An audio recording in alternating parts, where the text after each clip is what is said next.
Hello ladies and gentlemen, boys and girls, and welcome back to the Louth Playgoers YouTube channel.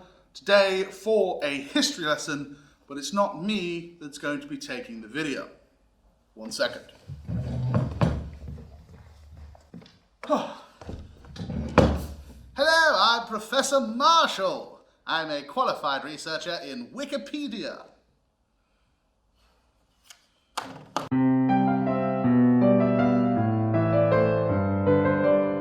So first, let's discuss what is a pantomime.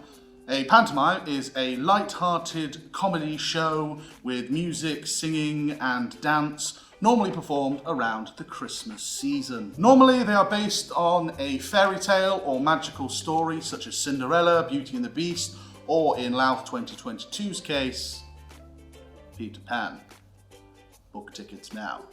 Pantomimes have a lot of stock features, mainly characters such as the Dame, a man dressed as a rather garish woman, a comedy duo who perform lots of slapstick and normally work for the villain, a person intent on ruining the happy story. They are also very topical and satirical shows which reflect the goings-on in the world at the moment. Expect a lot of COVID jokes this year then. It's also a show where the audience are actively encouraged to be a part of the show, to cheer for the good guys, boo and hiss the baddie, shout "It's behind you" when there's a ghoul behind you, and sometimes even come on stage and literally be a part of the show. Now, pantomimes are magical shows which are really a part of the tradition here in the UK, but pantomimes are really only a British thing. There are examples in places such as Jamaica, Switzerland, Hong Kong, but that's about it.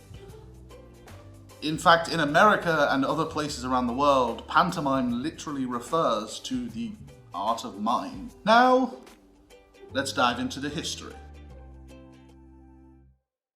So, let's start with the word pantomime, coming from the Latin word pantomimus, which actually comes from the Greek word pantomimos.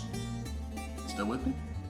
Breaking down the word even further, panto means all and mimos means mime. And when combined together, the word means the imitator of everything. Pantomimus during the Roman Empire was a non-speaking dancer who performed dramatic scenes, acting all the parts of a story, using only masks, body movement, and gestures. So that is the root of the word. However, Roman pantomime has absolutely nothing to do with British pantomime. So we move on.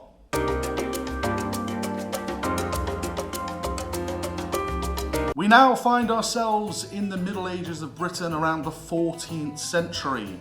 We've got the Black Death, we've got Henry IV, we've got the Great Famine, and we also have the Mummers Play.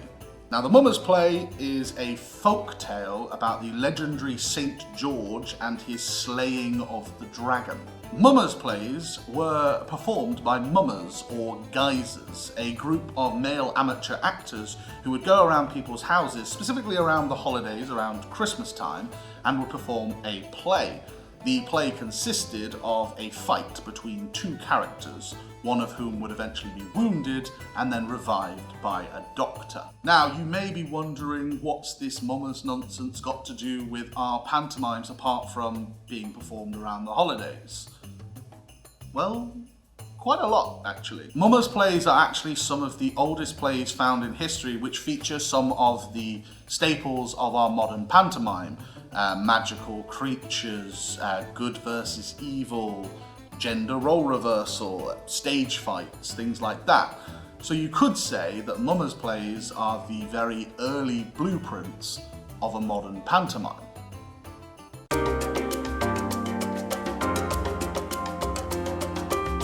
Now moving on a couple of hundred years, we find ourselves in Italy circa the 16th to 18th century. And here we are introduced to Commedia alla maschera, Commedia improvisio, Commedia dell'arte alla improvisio, or what we all know it as Commedia dell'arte. Sorry to all Italians. Commedia dell'arte is a form of theatre which involves improvisation around set sketches or scenarios. Now, the characters in these plays were stock characters. Sounds familiar, right? Just like our dame, principal boy, comedy duo, villain.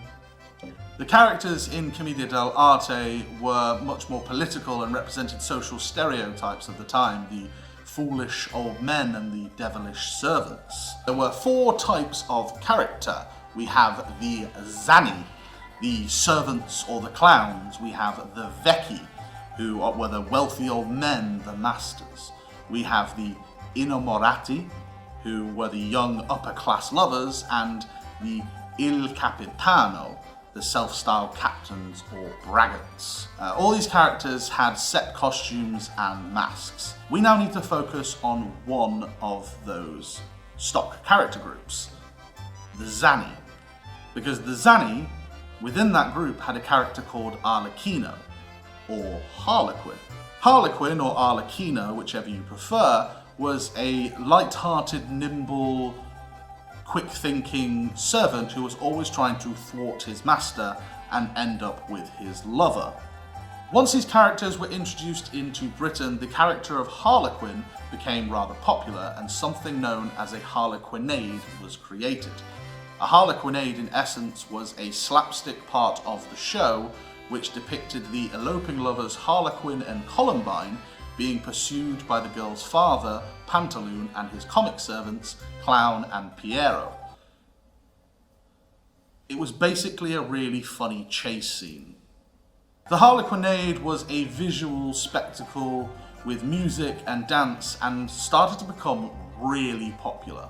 In early 18th century London, 2 of the patent theatres were in competition with each other. A patent theatre, by the way, was a theatre which was licensed to perform spoken drama after the restoration of King Charles II in 1660. Other theatres were banned from having dialogue in serious dramas. So, the patent theatres that were in competition, Lincoln Inn Fields and the Theatre Royal, started putting on these serious shows with music and ballet, and then ending with a harlequinade. Now, these were our very first pantomimes. Now, because the pantomimes were still considered drama in the early days, most of the time, due to the restrictions, they were still silent, with just music, dancing and hand gestures. However, David Garrick, the theatre manager at Drury Lane, actually was the first person to give the harlequinade characters dialogue. Pantomime then started to become more and more topical and comic, and they also started to add more and more special effects. The show started to grow, and when the show grew, so did its popularity.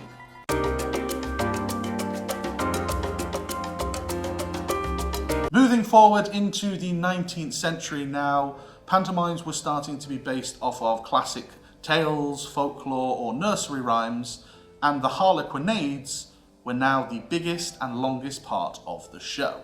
Children and families would go to the theatres around Christmas to see these pantomimes, mainly for the craziness of the harlequinade and its infamous chase scene. The harlequinade had become a true spectacle, with some of the tricks being performed back then still being used today. At this point in history, the character of the good fairy was introduced.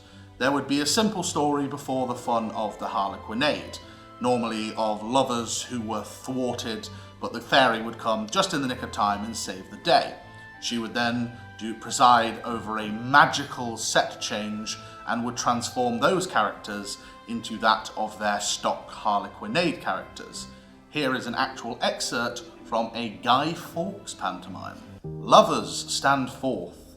With you we shall begin. You will be fair Columbine, you Harlequin. King Jamie there, the bonny Scottish loon, will be a famous child for Pantaloon. Though Guy Fawkes now is saved from rocks and axe, I think he should pay the powder tax.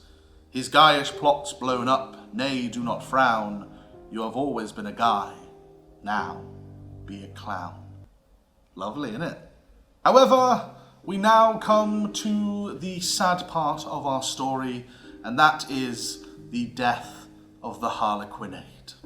When the restrictions on spoken dialogue were lifted in 1843, there was a dramatic shift in attention more towards the fairy tale element of pantomime rather than the Harlequinade. The last Harlequinade was actually performed in 1939 at the Lyceum Theatre. Two of the writers who were actually involved in the shift in direction, James Plonch and Henry James Byron, actually added two of the most famous elements of panto today, funny wordplay and puns. The final influence on modern pantomimes has to be the music halls.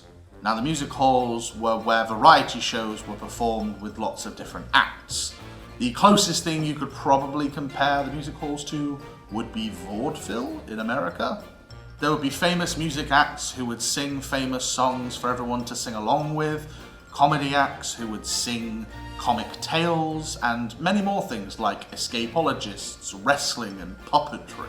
In the late 1800s, principal boys in the pantomime started to be played by women, typically from those music halls, and the reason for that was, and I quote, "They were willing to show their ample figure." That's history for you. Also from the music halls, female impersonators were starting to become really popular, so much so that in the pantomimes they were brought in to replace the widow character. Widow Twankey, the first ever version being played by Roger James, and Mother Goose by Dan Leno. Now, with all those elements, the wordplay, the puns, the fairy tale element, the dame and principal boy, all being set, I really do think now at this point in history, in the early 20th century, late 19th century, we do have the final blueprint for pantomime. And whilst pantomimes will change slightly and develop, since the earlier 20th century, most of the staples of principal boy, the animal character, the chorus, audience participation, dame, all those things have remained the same. Which brings us to modern pantomime. And that brings us to the end of our lesson. I hope you did enjoy, I hope you learned a thing or two. I certainly did. Thank you, Wikipedia. And if you did enjoy it, don't forget to like, subscribe, share the video with your friends, and also leave a comment down below saying what you want to learn about next. Until then, bye.